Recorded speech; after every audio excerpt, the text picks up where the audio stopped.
باقی جو آپ نے کہا کہ یہ جو جھینگا کھانا اور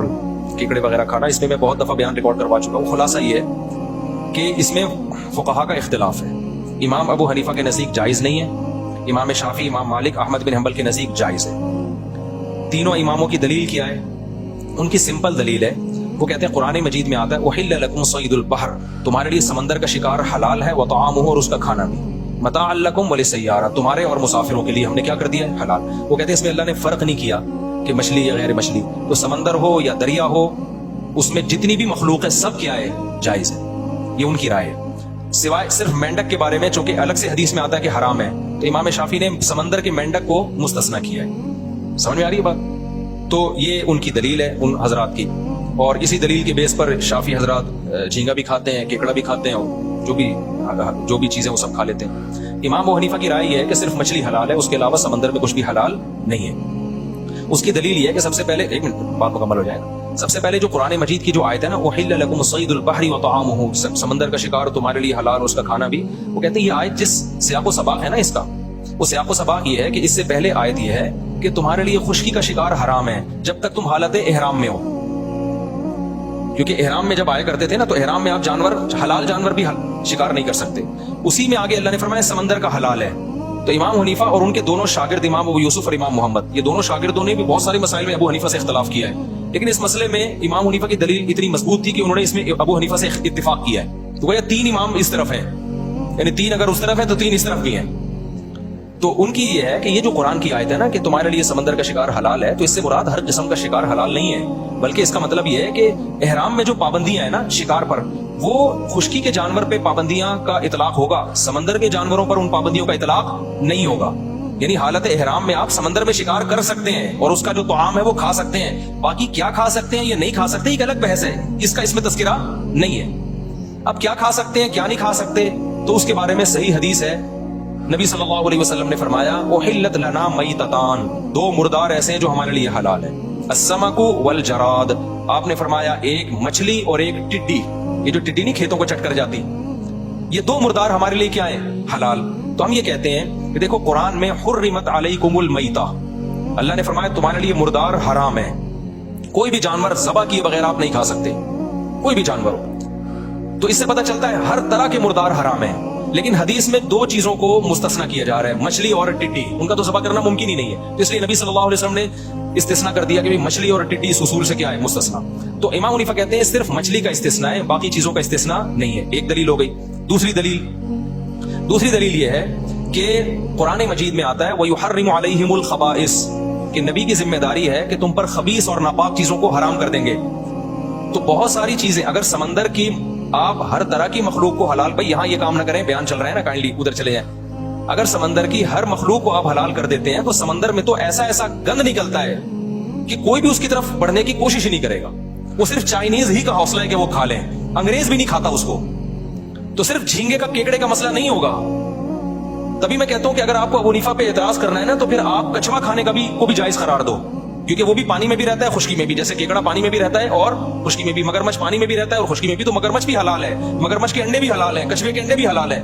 جبکہ کوئی بھی کسی کی بھی طبیعت اس کی طرف مائل نہیں ہوگی. تو یہ خبائث میں داخل ہے. خبائث کا مطلب جو خبیث چیزیں ہوتی ہیں، تو سمندر میں ایسا گند نکلتا ہے. تو اس سے بھی پتہ چلتا ہے قرآن سے کہ خبائث سارے کے سارے کیا ہیں؟ حرام ہے. اگر ہم مچھلی کے علاوہ ہر چیز کو حلال قرار دے دیں تو پھر تو بہت سارا گند ہو جائے گا، جو اس میں بہت گند نکلتا ہے جس سے گھن آتی ہے انسان کو. تو اس سے پتہ چلتا ہے کہ جو دو چیزوں کو مستثنیٰ کیا ہے نبی صلی اللہ علیہ وسلم نے، مچھلی اور ٹڈی، اس کے علاوہ سمندر میں آپ کسی چیز کو نہیں کھا سکتے. ایک اور اہم ترین بات یہ کہ دیکھو جس چیز میں ابتلا ہوتا ہے نا، اس کے بارے میں ایک دو حدیثوں سے مسئلہ حل نہیں ہوتا. ابتلا کا مطلب صحابہ کرام، یہ جو عرب ہے یہ تو تین طرف سے جزیرہ ہے، جزیرہ نما ہے ان کے یہاں، تو تینوں طرف اگر سمندر میں مچھلی کے علاوہ بھی مخلوق حلال ہوتی تو کسی ایک صحابی یا تابعی سے ثابت تو ہوتا کہ انہوں نے جھینگا یا کیکڑا کھایا ہو، جبکہ کوئی ضعیف حدیث بھی ہمیں اس بارے میں نہیں ملتی. حالانکہ جو ساحل سمندر پہ رہتے ہیں وہ تو جتنا شوق سے مچھلی کھاتے ہیں اس سے زیادہ جھینگا اور کیکڑا کھا رہے ہوتے ہیں وہ. تو یہ بہت مضبوط دلیل ہے امام حنیفہ کی، جو میں نے بتایا تھا نا، وہ امام صاحب پہلے قرآن کو وہ زیادہ اہمیت دیتے ہیں. تو قرآن کی جو دو آیتیں ہیں نا کہ تمہارے لیے مردار کو حرام قرار دیا گیا ہے، حدیث میں صرف مچھلی کو مستثنیٰ کیا گیا ہے، تو اس آیت کو، اور پھر خبائث حرام ہے، تو کہتے ہیں اگر یہ سب چیزیں آ جائیں تو اس میں تو پھر